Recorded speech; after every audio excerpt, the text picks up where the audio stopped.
G'day guys, Butchery here, and we are back with a clod of beef, which is the bowler blade and the oyster blade together. So, first we'll separate that, we'll trim them up, and then I'm going to try again to teach you how to do the butcher's knot. I was too fast last time apparently, so we're going to attempt it again, nice and slow, over and over and over again. I think you'll get it. Let me know if you finally get it in the comments, I suppose, that'll be cool. So this section here is our oyster blade, this section here is our bowler blade. So all I'm doing is just cleaning them up a little bit. So there's a little bit of tough stuff here. So we take that off and we just go hard on the corner where there's a big sinew line. There it is. So no one wants that in their roast. It's crap. So we get rid of that. Tidy the rest up. Same again on the other side here. See this under muscle, which I'm sort of cutting into right there? You can actually peel that back. And that comes off as a really good steak. It's called a petite tender. So you got your petite tender there, you got your bowler blade roast. I'm just leaving it on because petite tenders for us don't really sell. It's more an American thing. And then you got your oyster blade. So bowler blade's awesome. It's one of those cuts that you can use for pulled beef, you can use for a roast. It makes crappish steaks, but they're still steak. They still work as steaks, but they can be a bit tough in places. But it's got a good fat coverage. Like overall, it's tasty. It's off the forequarter, so it's tasty. It's one of my favourite cuts of beef, believe it or not. I love it.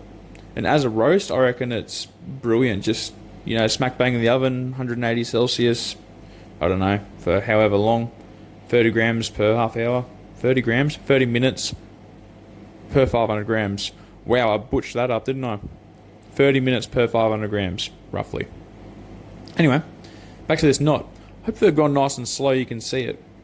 So we've got two strings on there. What we're doing is we try to keep them nice and even. We try to keep the knots in the same level. We cut off the excess of the knot. We start. So, Ollie's gone for a different angle. What we do is we wrap around, going underneath, back up and through, and then just doing a knot in on itself. Just like that. I did a couple slow ones at the start when I was talking about, you know, what the beef is, I suppose. So you should be able to pick it up, I reckon. We do a heap of slow ones.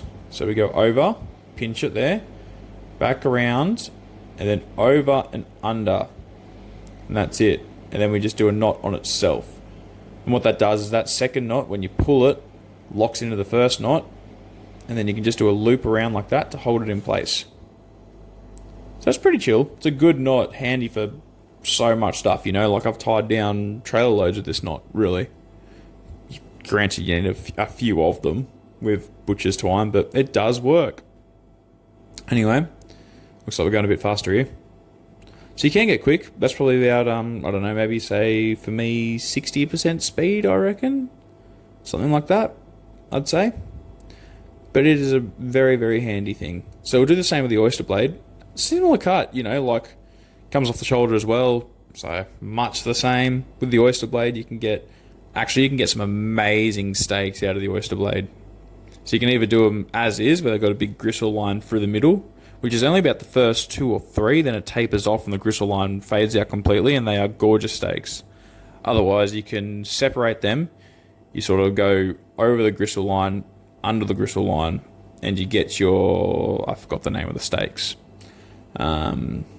Flat iron steaks, that's what it is. But yeah, they're good. But you know, pulled beef, smoked beef, this is incredible as well. It's a good cut. Just hope you saw that bowler blade just then. That was wicked. One of those was going over me. They're a good bloody roast. Right, so knots. So we slide underneath. We go over and under, and back through again, and bang. So I've gone faster on this one, Jared. Trying to get the video done in under, 10 minutes. If you couldn't quite pick it up, just go back, play the first 2-3 knots again. You get it.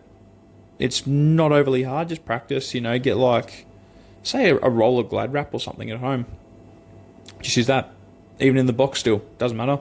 You don't need meat, all you need is something steady that's, an easy shape to put the string under and go around and give it a crack. But there you go. That's about it, really, I suppose. We'll put these out in the multi-deck. We'll sell them. We'll sell a heap more of them. They're really good. But that's pretty much the video, guys. I don't have too much to say to you. So I hope this helps. Let me know if it helps. It's probably the last attempt I'm going to do with this knot. I think it will help. But let me know. And, yeah, thanks for watching once again. Loving getting back into it. We'll see what else we can do, I suppose. Oh, there's the steaks. Nice. So there's I should have tied this end of the roast and staked the other end where that line fades out a bit. You can see it right in the middle. Anyway, that's it. So, hope you all have a great day out there. Shaping up to be a good one here. Sun's rising, looking bloody good. And I guess I'll see you in the next video, eh? Bye.